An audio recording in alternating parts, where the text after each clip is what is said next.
Hello, and welcome to Mindful Conversations, the talk show where we explore mental health with depth, heart, and honesty. I'm Lisa Ford, here with my colleagues Shendi and Erica. Today, I'm thrilled to introduce you to our third episode and the launching of a powerful new series, Living on the Edge, Navigating Mental Health in a Post-Pandemic and Politically Charged World. Over the next 3 to 4 episodes, we'll examine how our mental and emotional lives have been shaped by the turbulent events of the past, from the lingering impact of COVID and rising anxiety to cultural division, digital overload, and the search for healing. Each episode will be joined by mental health experts, everyday voices, and professionals across fields to help us better understand not just how we're feeling, but why, and what can we do about that. We are grateful you're joining us. The past few years have left many of us carrying more stress, uncertainty, and emotional weight than we even realize. This series offers an opportunity to slow down, make sense of what happened, and hear from individuals who can help us understand our inner world a little better. Whether you're here to learn, reflect, or just feel a bit more connected, you're in the right place. So let's take this one step at a time together. Hello, beautiful people. And again, welcome to Mindful Conversations. We're unpacking some things that many of us feel, but rarely name out loud. Of course, collective trauma. From pandemics and elections to racial injustice and war, we're often moving through life carrying more than just our own pain. We're carrying the pain of others as well. In this episode, you'll hear from real voices from our community, explore what collective trauma means to them, and most importantly, share how we will heal together. Please take a moment and watch this first clip. So what does collective trauma mean to you? Collective trauma, I feel like is a group of people that have faced either similar trauma or the same traumatic event. Okay. And so what would classify as a collective trauma? Do you think of what event in your lifetime? Because you're young. So what event in your lifetime? Well, I'd say probably the pandemic, also this election, not even just post-election, Right. all of it is just kind of astonishing. To say the least, right? Okay, so that leads me into our next question here is with everything that's going on with political potential war, political unrest, how are you really feeling? It's a little unsettling because it's really something that's not in any of us like community members' control. We're just watching as things escalate and tensions rise, and we kind of have no say and no part in it in a way. Like we're saying how we feel, but it's kind of like no one's listening. So that's kind of like frustrating a little bit. So how are you managing that? Well, I just tell myself like just focus on the things you can control, because worrying about the things you cannot control will just spiral you. It's never ending. So I kind of just try to focus on small things, one step at a time, because trying to focus on everything that's going on, um, yeah, It's too chaos. much. How do you feel that your community has healed from different events or a collective trauma, or have you ever seen one happen before? I would say so. My home country, Sudan, Okay. we're going through a very, very rough civil war right now. Okay. And so with that, I see the way the community is kind of coming together to uplift everyone, because it really is just a means of survival.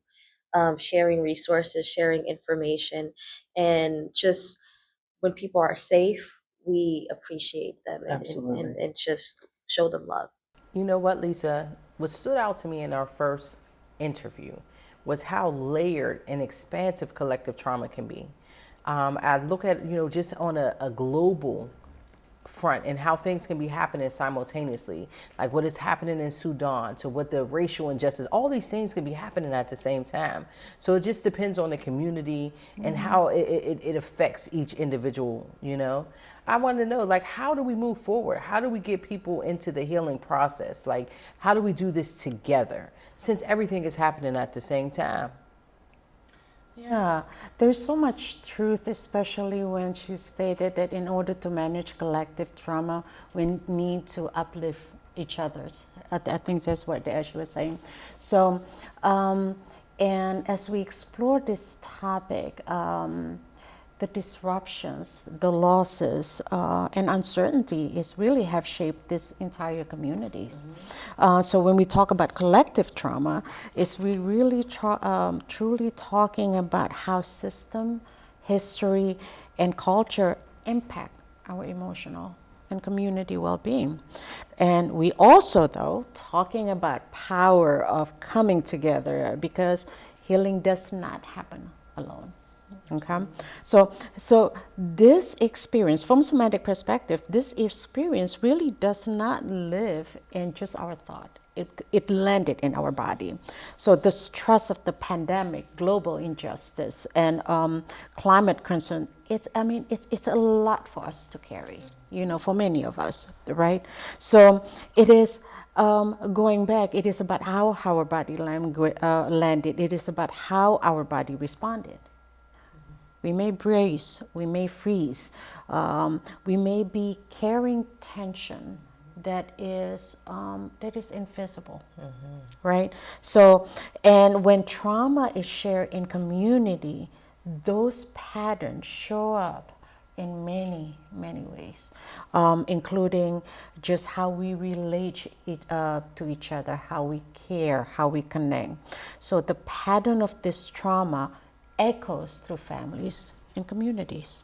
When we engage and share like ritual, providing or holding some safe space when we experience grief and joy, we really helping each other out to soften our nervous system, to soften our body response to the trauma. Thanks, Cindy. Erica, in response to your question, what stood out to me was just the conversation and how she focused on collective trauma and how it was in her country in Sudan.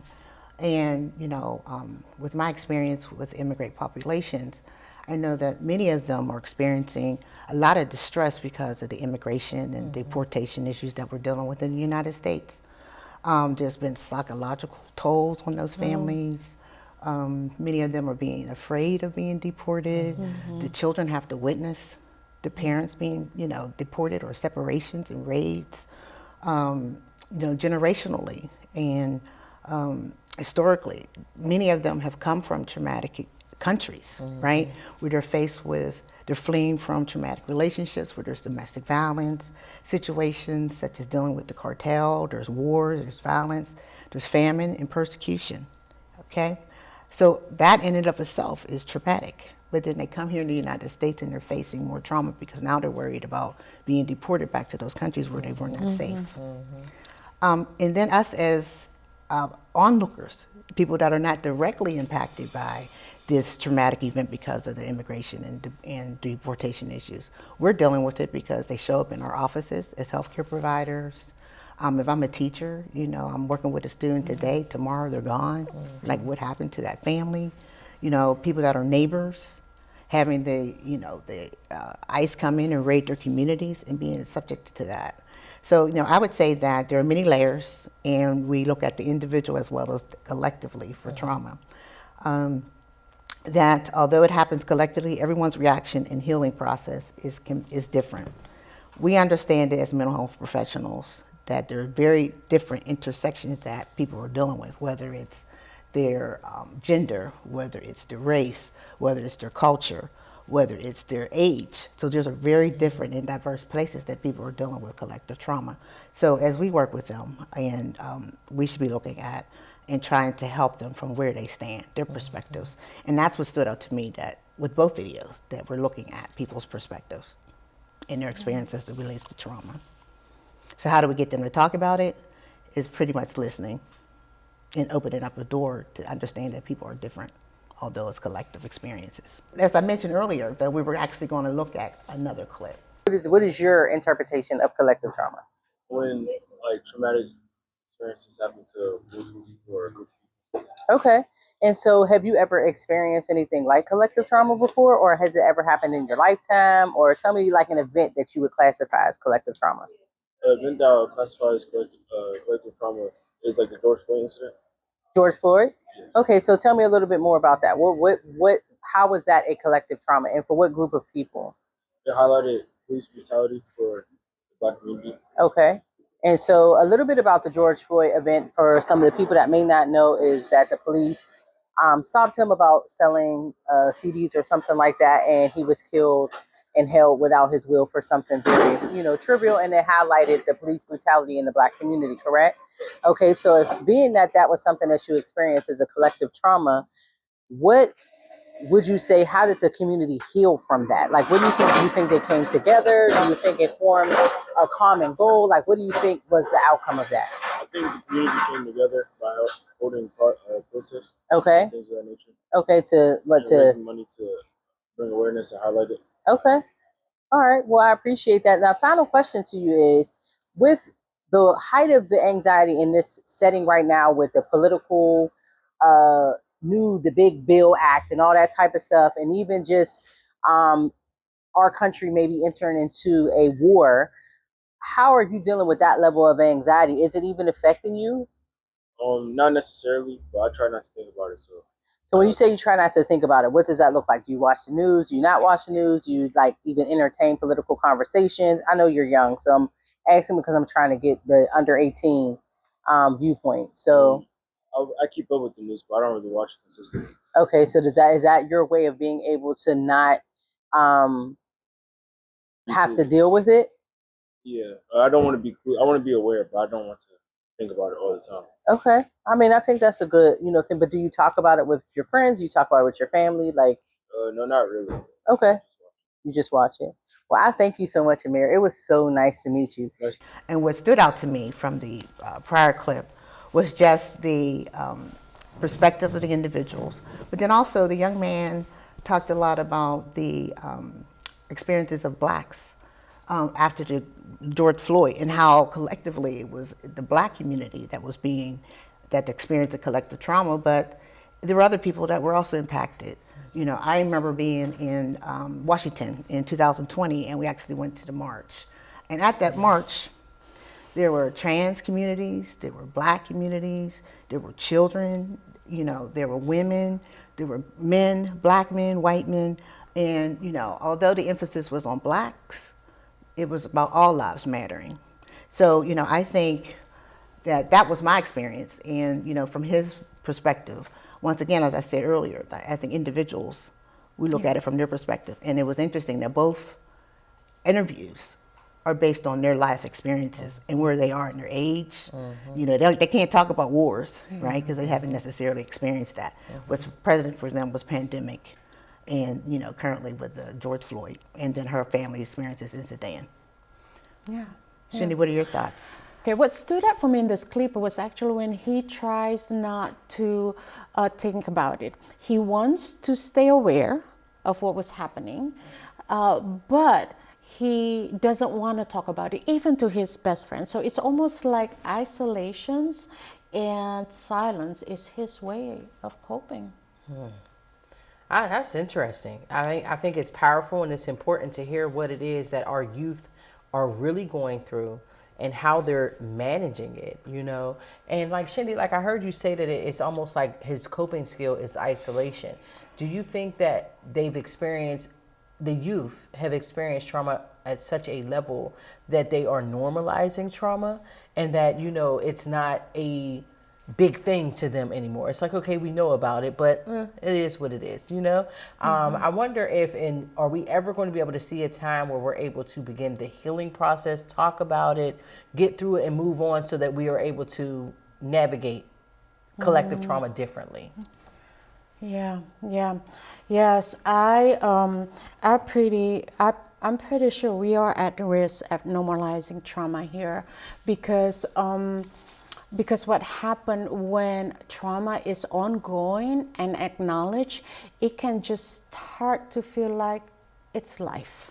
The survivor respond like shutting down or isolation, actually shaped by generations of harm. right? So from a somatic lens, when we experience fight and flight, but it's not possible, the body will experience freeze response. And beneath that, there is often a story of feeling overwhelmed, feeling unseen, and historically being silenced, right? So collective trauma does not happen in vacuum. It is shaped by systems, by injustice, by whose pain matters and who doesn't. Racialized community have carried a disproportionate share of this weight generation after generations. And the disruption, the losses, and certainty we have felt in recent years, it's not starting with pandemic. There have been layer like on top of long history of injustice, displacement, and being systemically unseen, right? So, and when collective trauma lands in the body, the chronic stress from racism or the fear of being targeted, the grief of witnessing injustice over and over, it's really shaped how we breathe, how we show up, how we connect, how we grieve, even how we dream, how we organize. Because again, trauma is not only about the event itself, it is about how our body has to adapt to all of these layers that I mentioned earlier, layers of those unfortunate events, And when we carry this tension for too long, guess what? It becomes invisible. That's when the normalize is going to look like. Thank you, Shendi. I appreciate that. But Lisa, what steps do you think that we could take to begin our healing process? Well, thanks, Cindy. I thought that was very informative. We have to move forward. And how do we do that and heal? It's by listening. Like many of you have said, acknowledging the pain, restoring connections, right? So there are a couple steps I would like to offer as strategies, right? Can we facilitate dialogue in listening circles? Now, how do we create a space where we can conduct structured conversations that allow people to process their feelings collectively? And as therapists and mental health practitioners, how do we create a space, even in our sessions, where our clients can talk about and we listen and hear them express some of the collective trauma that they're experiencing? Another idea would be to consider maybe arts, culture. How do we incorporate that in the healing process? And rituals, as you mentioned earlier. Many times music has a way of calming and soothing families and individuals and communities. Murals in communities or pictures and examples on community walls that collectively bring people together around the healing process. Poetry, dances, many of those are healing tools. How do we honor cultural traditions? How do we create those patterns and help our families and our communities, such as deal with some of the trauma responses, right, which could be addiction, abusive relationships, and learned helplessness, the invisibility, as you mentioned, right? Yeah. We can think about prioritizing intergenerational healing. As communities, as we also talked about, there are many layers. There are children that have witnessed raids, that are being impacted by the pandemic, the kids that were in school that weren't able to go to school, the parents who, because of maybe some kind of traumatic event, their trauma is now how they respond to their children and parent, and then seniors, right, and older adults that have maybe been through more traumatic experiences than us. But I would also say that it's a collective approach towards advocacy and justice. Healing must be, paired with systemic changes such as policies, laws, truth-telling, okay? Healing is not a solo journey. It's a collective responsibility. When we heal together, we rise together. Next, I'm going to ask Shendi to close us out and lead us in a somatic healing exercise. Shendi? Yeah, so before we wrap up, let's take a moment to reconnect with ourselves through a short somatic exercise. And this is a chance to notice what is shifted, what is present, and to carry a sense of grounding with you as you step back into your day. So if it is comfortable, and I would like to invite both of you as well, just place one hand on your heart and the other one on your belly or anywhere that brings that sense of support, okay? And then just let your touch be gentle, steady, and kind. And I would like you to notice your breath. Don't change it, just notice. So as you breathe, know that while each of us is doing this individually, we're also part of a larger circle. Each person grounding, tending, and holding space together. So just take a few breaths here. And just noticing what it's like to land in your body, in community, and in this moment. I'm just closing my eyes right now briefly. And when you're ready, release your hands and take your time re-entering the shared space. Yeah. Thank you all for participating in our conversation. Remember, healing is a journey. Every small step you take, it matters.